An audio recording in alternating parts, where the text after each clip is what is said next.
কবিতার শিরোনাম এক পায়ে দাঁড়িয়ে এক সম্পাদক, কলমে আলীকদর পলাশ। আমি কখনো ভাবিনি আমার জীবনটা এমন হবে।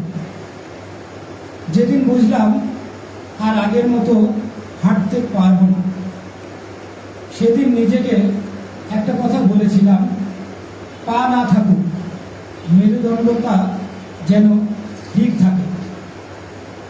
আমি এখনো ক্রাচে ঘোয়ার দিয়ে হাঁটি, কিন্তু বিশ্বাস করুন, এই ক্রাচই আমাকে প্রতিদিন মনে করিয়ে দেয় আমি এখনো আছি, আমি এখনো দাঁড়িয়ে আছি।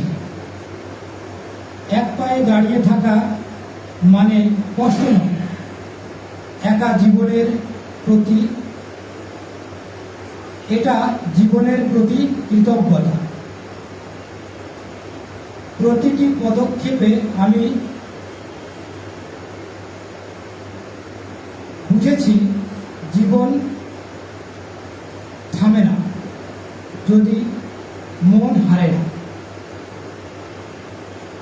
আমি হাঁটি ধীরে, কিন্তু আমার স্বপ্নের গতি থামে না।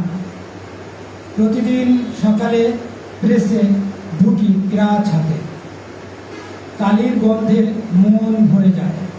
এই গন্ধই আমার প্রার্থনা, আমার বেঁচে থাকার কারণ।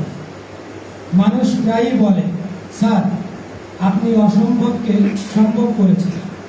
আমি হাসি, কারণ সত্যিটা হলো আমি কিছুই করিনি, কেবল হাল ছাড়িনি। প্রতিদিনই ব্যথা থাকে, কখনো শরীরে, কখনো মনে, কিন্তু আমি জানি ব্যথা মানেই আমি বেঁচে আছি।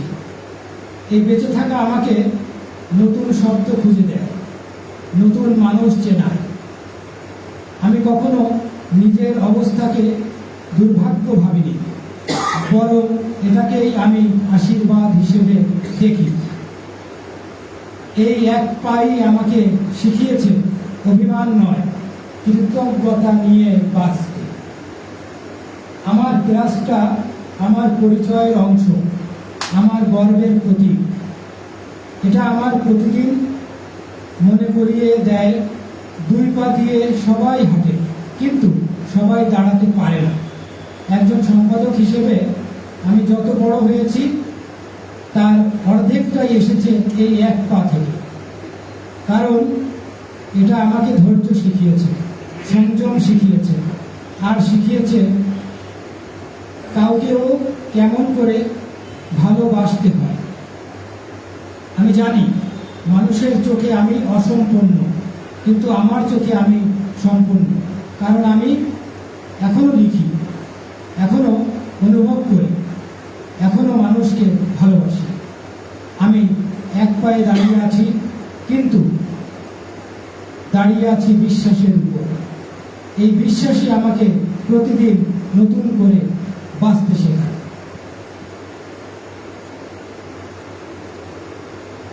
লিখেছিলেন আলীকদর পলাশ, লেখক ও সাংবাদিক, সম্পাদক, বিমা ব্যক্তিত্ব ও কবি। ধন্যবাদ। ধন্যবাদ। সুন্দর কবিতা।